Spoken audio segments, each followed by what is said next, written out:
So my name's Mitchell East, I'm 28 years old. I'm from the Southern Forest region, or Manjimup, other people might know it, and I'm a farmer here. So we have a mixed cropping operation here. We produce avocados, passionfruit. We run sheep for lamb and wool. We produce our own silage as well as value-added products for our passionfruit seconds that we can't sell.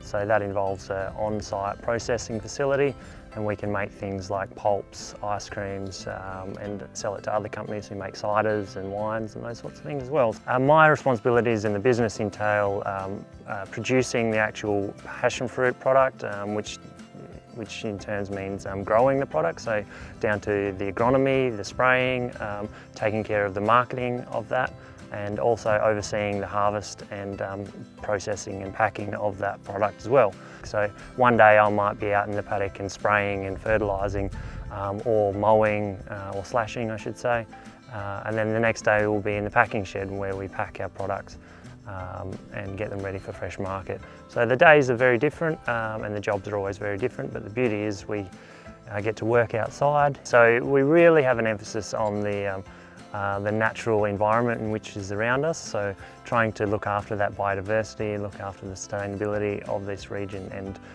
obviously the native flora and fauna that are around.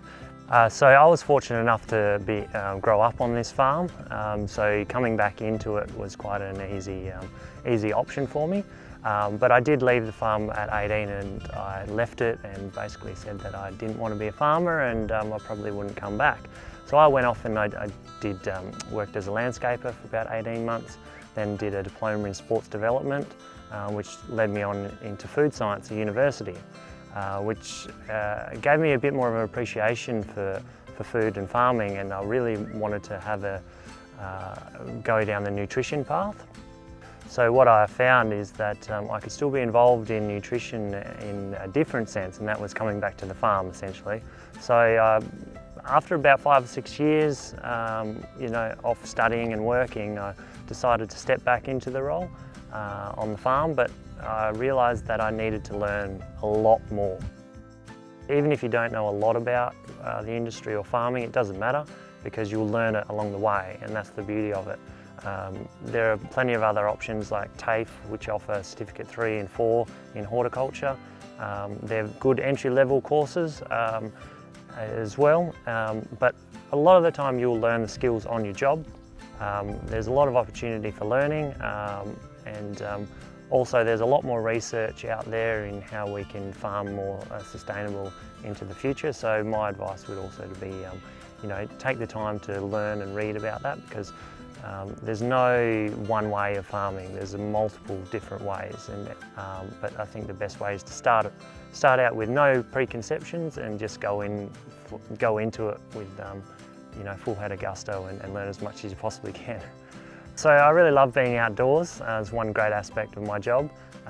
Being part of nature is great as well. You're out there with the birds and the bees. You're seeing as the sun rises up, all the effects that the sun has on the plants. The opening up, flowers opening. It's those sorts of things really give me a bit of a kick. But I love the diversity of my job in that one day I can be moving sheep onto fresh pasture and seeing them going and munching away, and then I'll be in the tractor the next day, or I'll be in the packing shed. Every day is different, but every day is exciting. The advice I would give to someone who was looking to get into horticulture would be to go and talk to other people who are already in the industry. Don't just talk to the ones who are on the land or on the farm. Talk to the people who also play a really pivotal role. So in the food chain sector, such as working in retail or at the fresh markets, those types of things. Go and talk to them and see what type of relationships they have with farmers and some of the issues that are in the industry. Because what you might find is some of your previous knowledge or experience, you might be able to have some solutions to those problems as well. So having a broad understanding of horticulture, I think would be a really good way to go. And then if you can get some experience on a farm, which you can easily because everyone needs a bit of hand now and then. So get a little bit of experience and then look at educating yourself a bit. So look at doing a certificate in horticulture, or going to uni to do an ag degree, or doing agronomy.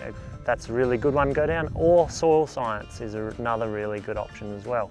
So there's a whole range of different options, but at the end of the day, just get your hands in the dirt and just feel it, smell it, understand it, and then talk to as many people as you want. And you'll probably find there'll be a common thread in there, and that you'll find that people who are in the industry, they're there for a reason, and they're there because they love it.